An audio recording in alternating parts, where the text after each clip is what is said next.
હવે દીકરાઓ ગ્રામરમાં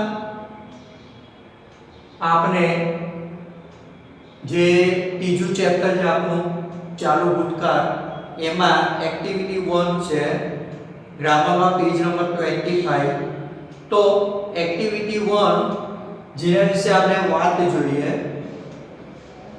જે તમારે નોટમાં લખવાનું છે make sentences from the following table નીચેના કોઠાવટી વાક્ય બનાવો તમને ટેબલ આપેલું છે બરાબર તો એના પરથી આપણે શક્ય હોય એટલા વાક્ય બનાવવાના છે તો નોટમાં એક્ટિવિટી 1 લખજો પેજ નંબર 25 આપણા ગ્રામરની બુકની વાત કરીએ છીએ વિશે ખત્રી ગ્રામરની બુક એમાં પેજ નંબર 25 ઓકે ક્લિયર જેમાં પહેલી એક્સરસાઇઝ છે make sentences from the table કોઠાવટી વાક્ય બનાવો એ આપણે સમજતા જઈએ અને એ વાક્ય તમારે નોટમાં લખવાના છે એમાં જુઓ તો તમને ટોટલ 5 ખાના આપેલા છે પહેલા ખાનામાં કર્તાનું નામ આપેલું છે બીજામાં વોઝવર આપેલું છે ત્રીજામાં આઈએનજી વાળું ક્રિયાપદ આપેલું છે ચોથામાં તમને કર્મ આપેલું છે અને છેવટે તમને સમય આપેલો છે તો આમ જોવા જઈએ તો કર્તા 5 કર્તા આપેલા છે નામ Shilpa children my father my mother અને લાઉડ સ્પીકર્સ તો 5 નામ આપેલા છે તો આપણે દરેકનું એક એક વાક્ય ધ્યાનમાં રાખીને બનાવવાનું છે તો 5 વાક્ય આપણે બનાવીશું ને કોની સાથે વોઝ આવે વર આવે એ ધ્યાનમાં રાખીને લખવાનું છે અને છેવટે મને ધ્યાન અને એડજેક્ટ ટાઈમ આપેલું છે બંને સેમ જ છે આપણે એક વાક્યમાં ધ્યાન લખીશું બીજા વાક્યમાં એડજેક્ટ ટાઈમ લખીશું બરાબર ઓલ્ટરનેટ એ શબ્દનો યુઝ કરીશું તો સૌથી પહેલા નામ આપેલું છે શિલ્પા શિલ્પાની સાથે શું આવશે વોઝ એક વચન નામ છે શિલ્પા વોઝ હવે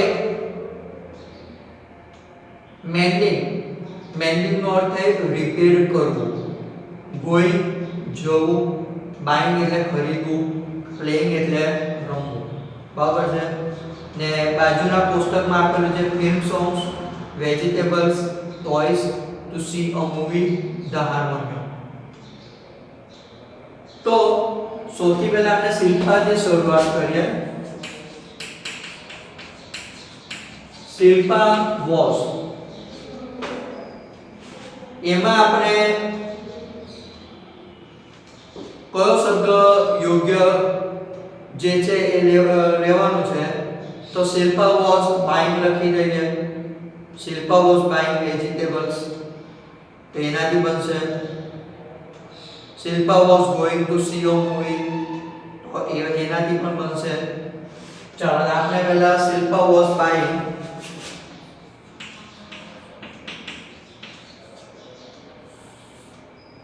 Shilpa was buying vegetables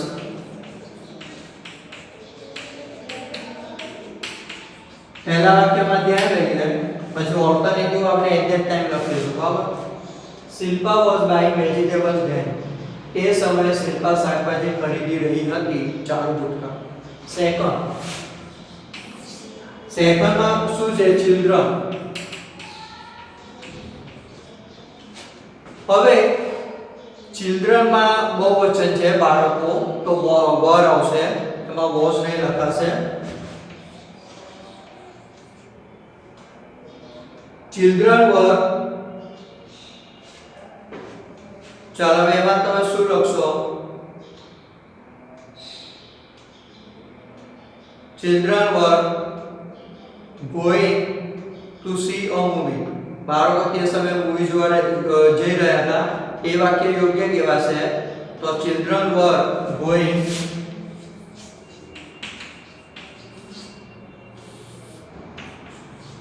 two see a movie. હવે આ વાક્યમાં આપણે એક્ઝેક્ટ ટાઈમ લખીએ. Children were going to see a movie at that time. બાળકો તે સમયે મૂવી જોવા જઈ રહ્યા હતા. તો આપણું સેકન્ડ વાક્ય થયું. ચાલો નેક્સ્ટ એના પછી થર્ડ કર્તામાં શું આપેલું છે? My father.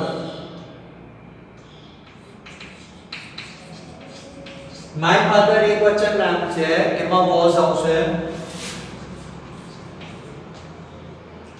My father was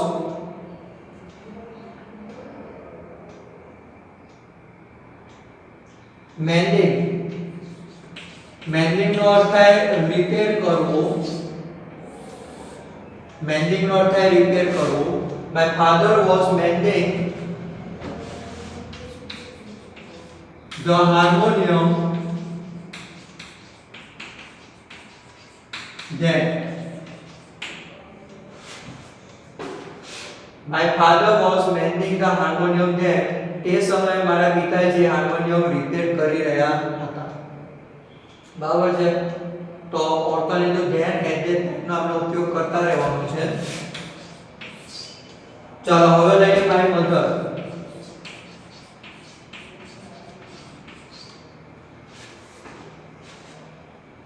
my મધરમાં તમે શાનાથી વાક્ય બનાવશો? તો માય મધર વોઝ બાય શબ્દ એ જ યોગ્ય રહેશે, કારણ કે આપણને ક્રિયાપદ 4 આપેલા છે, કર્તામાં 5 છે. તો કોઈ એક કર્તા એક ક્રિયાપદ બે કર્તાની સાથે વપરાશે અને આપણે બંધબેસતું વાક્ય બનાવવાનું છે. એની સાથે કોઈ મતલબ નથી 5 વાક્ય બનાવો 6 વાક્ય બનાવો, પણ બંધબેસતું વાક્ય તમારું હોવું જોઈએ. તો માય મધરમાં શું આવશે? Was. My mother was buy, એમાં પણ આપણે બાય શબ્દ લઈ લઈએ. My mother was buy vegetables at that time. તો મારા મમ્મી તે સમયે શાકભાજી ખરીદી રહ્યા હતા. નેક્સ્ટ એના પછી લઈએ લાઉડ સ્પીકર્સ.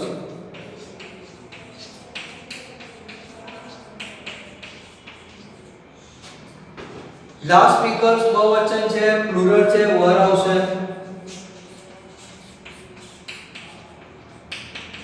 એમાં આપણે ક્રિયાપદ લઈએ પ્લે, કારણ કે હવે આપણું ક્રિયાપદ એ જ બાકી રહ્યો છે. મેન્ડિંગ આવી ગયો, ગોઈંગ શબ્દ આવી ગયો, બાઇક પણ લખી દીધું. હવે પ્લે. લાઉડ સ્પીકર્સ વર પ્લેઇંગ ફિલ્મ સોંગ્સ.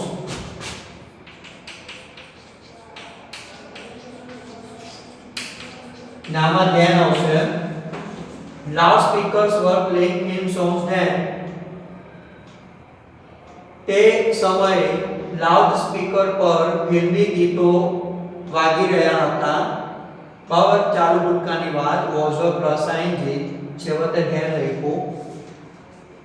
હવે ટોયસ વાળું રહી ગયું છે. તો એમાં આપણે લઈએ ચિલ્ડ્રન થી ચાલુ કરીએ. Children were buying toys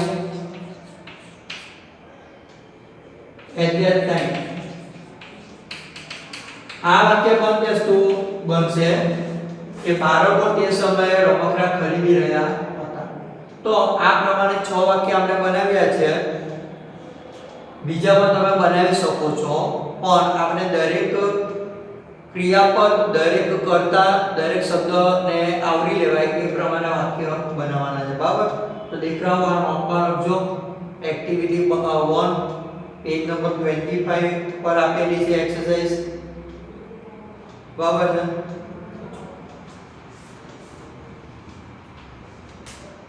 હવે એની નીચે એક્ટિવિટી 2 આપેલું છે તમને દીકરાઓ, જે તમારે બુકની અંદર જ લખવાનું છે, નોટમાં લખવાની જરૂર નથી. શું છે? કાંસમાં આપેલા ક્રિયાપદના યોગ્ય રૂપનો ઉપયોગ કરી ખાલી જગ્યા પૂરો. તો જવાબ આપણે એની અંદર જ લખીશું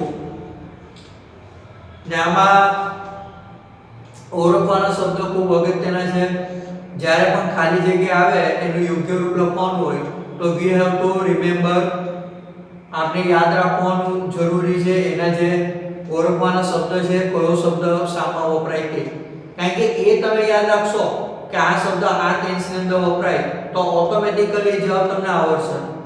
પણ ઓળખવાના શબ્દ જો આપણે ધ્યાનમાં નહીં રાખીશું તો જવાબ આવડવાનો નથી. તો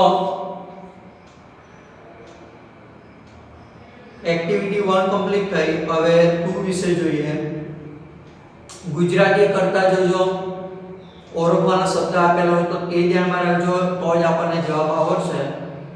ચાલો એમાં પહેલી ખાલી જગ્યા જોઈએ. પણ આમાં બીજી એક વાત કહું છું કે આમાં જે ખાલી જગ્યા આપેલી છે એમાં મોટે ભાગે સાદા ભૂતકાળનો અને ચાલુ ભૂતકાળનો ઉપયોગ થયેલો છે. તો આપણે એ વિચારવાનું છે કે સાદો ભૂતકાળ કઈ જગ્યા પર આવે અને ચાલુ ભૂતકાળ ક્યાં આવશે. કઈ જગ્યા પર મારે ક્રિયાપદનું ભૂતકાળનું રૂપ લખવાનું છે અને કઈ જગ્યા પર મારે was પ્લસ ing લખવાનું છે. ગુજરાતી કરશો તો એ વસ્તુ ધ્યાનમાં આવશે. ગુજરાતી નહીં કરશો તો પછી ખોટું બનવાની શક્યતા રહેશે. એટલે દરેકમાં થોડું ગુજરાતી કરવાની હેબિટ રાખજો. પહેલું, my friend ખાલી જગ્યા to my house this morning. I ખાલી જગ્યા my homework. બ્રેકેટમાં કોમ આપેલું છે, બીજામાં do આપેલું. તો સાદો ભૂતકાળ શામાં આવશે, ચાલુ ભૂતકાળ શામાં આવશે, ગુજરાતી કરો. મારો મિત્ર આજે સવારે મારા ઘરે આવ્યો, હું મારું ગૃહ કાર્ય કરતો હતો. તો આને ગુજરાતી કહ્યું તો ગુજરાતી પરથી તમને ખ્યાલ આવશે કે મારો મિત્ર મારા ઘરે આજે સવારે આવ્યો. તો આવ્યો એટલે શું છે? ક્રિયા ભૂતકાળમાં પૂરી થઈ ગઈ છે. બરાબર. હું મારું ગૃહ કાર્ય કરતો હતો તો મારી ગૃહ કાર્ય કરવાની ક્રિયા તે સમયે ચાલુ હતી. બરાબર. તો આ પ્રમાણે ગુજરાતી થોડું કરો, વિચારો તો જવાબ તમારો સાચો મળશે. નહીં કરશો અને ડાયરેક્ટ આન્સર લખવા જશો તો અમુક જવાબ ખોટા પડશે. માય ફ્રેન્ડ ખાલી જગ્યા to my house this morning. મારો મિત્ર આજે સવારે મારા ઘરે આવ્યો તો કમ શબ્દ છે સાદો ભૂતકાળ, તેનું તમારે પાસ્ટ ટેન્સ લખવાનું કેમ આવશે. બરાબર. તો જવાબ મારો માય ફ્રેન્ડ કેમ.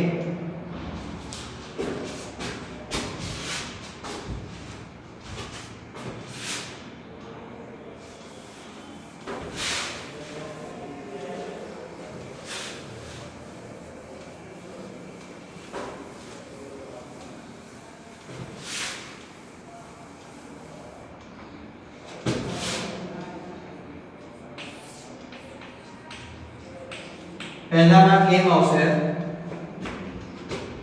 my friend came to my house this morning.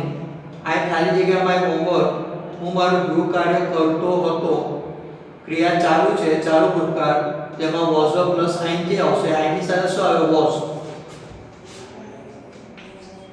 અને do શબ્દ આપેલું છે એને ing લગાડી દો. થયું. સેકન્ડ, your phone, you આપેલો છે, યુ ની જગ્યા પર your આવશે. your phone ખાલી જગ્યા at 9 pm. we ખાલી જગ્યા dinner at that time. your phone ખાલી જગ્યા at 9 pm.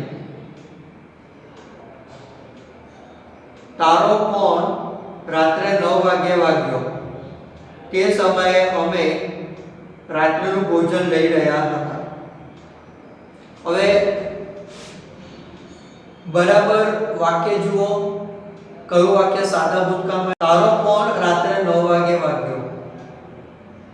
રાત્રે 9 વાગે વાગ્યો, ક્રિયા પૂરી થઈ ગઈ છે, સાદા ભૂતકાળની વાત છે, સિમ્પલ પાસ્ટ ટેન્સ. તે સમયે અમે ભોજન લઈ રહ્યા હતા. એટ ધેટ ટાઈમ આપેલું જ છે. બીજા વાક્યમાં તમે જો ધ્યાન આપો, એટ ધેટ ટાઈમ ઓળખવાનો શબ્દ આપેલો જ છે. તેમાં મારે was પ્લસ ing લખવાનું છે. ને પહેલા વાક્યમાં સાદો ભૂતકાળ આવશે. your phone ring રૂપ પાસ્ટ ટેન્સ આવશે. rang.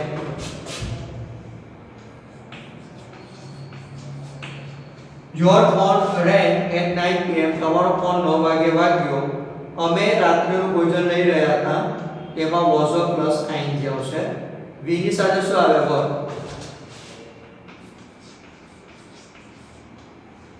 હેવ શબ્દ છે એના આઈએનજી ઈ શબ્દ લખવાની જરૂર નથી. હેવિંગ.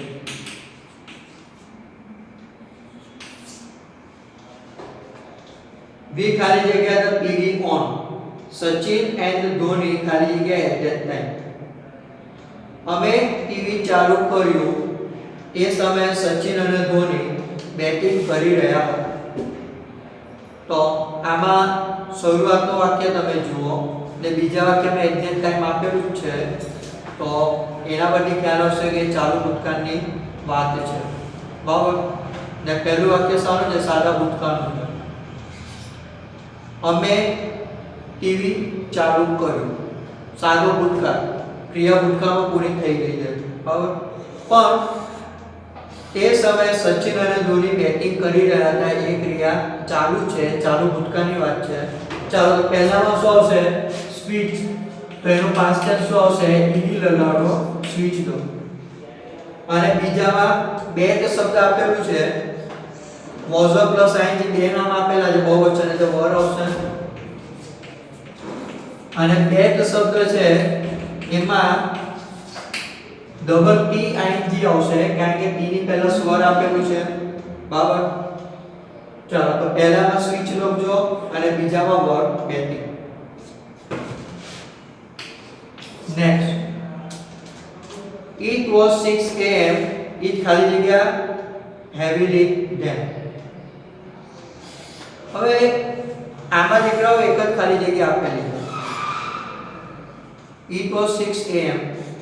સવારના 6 વાગ્યા હતા. તે સમયે જોરથી વરસાદ પડી રહ્યો હતો. બીજા વાક્યમાં તમે જુઓ ઓળખવાનો શબ્દ ધ્યાન આપેલો છે. કયો શબ્દ આપેલો છે? ધ્યાન. ને ધ્યાન શબ્દ આપેલો છે એટલે એ આપણે ધ્યાનમાં રાખવાનું કે મારે એમાં વોઝ પ્લસ આઈએનજી લખવાનું છે. ચાલો. તે સમયે વરસાદ પડી રહ્યો હતો. વરસાદ પડવાની ક્રિયા ચાલુ છે, ચાલુ ભૂતકાળ. ઈટની સાથે શું આવશે? વોઝ. અને રેન શબ્દ છે એને આપણે આઈએનજી લગાવીશું. શું બનશે? It was raining. ચાલો. એના પછી પાંચમું વાક્ય. Our father returned from the office at 8 pm. અમારા પિતાજી રાત્રે 8 વાગે ઓફિસથી પાછા આવ્યા. જો રિટર્ન શબ્દ છે ધ્યાનમાં રાખો, ઈડી લાગેલું છે ભૂતકાળ. બરાબર. ચાલો બીજું. વી ખાલી જગ્યા TV serial at that time. અમે તે સમયે ટીવી સિરિયલ જોઈ રહ્યા હતા. ખ્યાલ આવવો જોઈએ. મારા પિતાજી રાત્રે 8 વાગે ઘરે આવ્યા એ સમયે અમે ટીવી જોઈ રહ્યા હતા. ટીવી જોવાની ક્રિયા આપણી ચાલુ છે અને મને એટ ધેટ ટાઈમ શબ્દ પણ આપેલો છે. તો મારે શું લખવાનું? Was plus ING. ચાલો. વી ની સાથે શું આવે? બહુવચન છે, વર આવશે. અને વોચ શબ્દ છે એને આઈએનજી લગાડીએ તો વોચિંગ. સિમ્પલ છે, થોડુંક શબ્દ ધ્યાનમાં રાખો, ઓળખવાના તો આવડી જશે. બરાબર. હવે એના પછી It was 8 am. સવારના 8 વાગ્યા હતા. વોઝ આપેલું છે. આ બધા શબ્દ ધ્યાનમાં રાખો. વોઝ આપેલું છે, ભૂતકાળ આપેલું છે. બરાબર. આગળ માય મધર ખાલી જગ્યા એન્ડ માય ફાધર ખાલી જગ્યા a newspaper at that time. બે ખાલી જગ્યા આપેલી છે. પહેલામાં કુક શબ્દ છે, બીજામાં રીડ છે. ચાલો. ઓળખવાનો શબ્દ આપ્યો છે એટ ધેટ ટાઈમ એટલે વાર્તા પૂરી થઈ ગઈ. વોઝ પ્લસ આઈએનજી આપણે લખવાનું, બહુ લાંબુ વિચારવાનું નહીં. શું આપેલું છે? ગુજરાતી જુઓ. સવારના 8 વાગ્યા હતા. તે સમયે મારા મમ્મી રસોઈ કરી રહ્યા હતા. મારા પિતાજી છાપું વાંચી રહ્યા હતા. બંનેની ક્રિયા ચાલુ છે, ચાલુ ભૂતકાળની વાત. બરાબર છે. ચાલો તો પહેલામાં શું આવશે? My mother. મધર એક વચન એટલે વોઝ આવશે. Was cooking. ચાલો. માય ફાધર માં શું આવશે? ફાધર એક વચન, વોઝ અને રીડ શબ્દને આઈએનજી રીડિંગ. બરાબર. પહેલામાં વોઝ કુકિંગ, બીજામાં વોઝ રીડિંગ.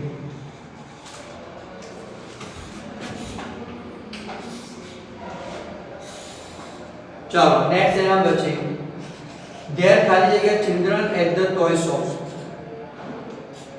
જે ખાલી જગ્યા ટોયસ. ચલો બે ખાલી જગ્યા આપેલી છે. જે ખાલી જગ્યા children at the toys shop. હવે પહેલામાં મને ઓપ્શન શું આપેલો છે? બી ઓપ્શન આપેલો છે. હવે આમાં તમને એમ થાય કે સર આ બી એટલે શું? તો દીકરાઓ બી એટલે ટુ બી નું રૂપ લખવાનું છે. ટુ બી નું રૂપ એટલે કયું? વર્તમાનકાળ હોય તો એમ્બીઝર આવે, પાસ્ટ ટેન્સ હોય તો વોઝ વર આવે અને ભવિષ્યકાળ હોય તો વિલ બી અને શેલ બી આવે. બરાબર છે? તો જે ખાલી જગ્યા ટોયસ. રમકડાની દુકાન પર બાળકો હતા, તેઓ રમકડા ખરીદી રહ્યા હતા. તો પહેલું વાક્ય સાદા ભૂતકાળનું છે ને બીજું વાક્ય બાળકો રમકડા ખરીદી રહ્યા હતા, ચાલુ ભૂતકાળ છે, was પ્લસ ing લખવાનું. બરાબર. ચાલો પહેલામાં શું આવશે? ટુ બી નું રૂપ. was આવશે કે were આવશે? were લખવાનું છે કારણ કે ચિલ્ડ્રન છે, બહુવચન છે. There were children at the toy shop. તેઓ રમકડા ખરીદી રહ્યા હતા. જેની સાથે શું આવશે? were. અને બાઈંગ માં ing લાગશે બાઈંગ. તો પહેલામાં were ને બીજામાં they were બાઈંગ.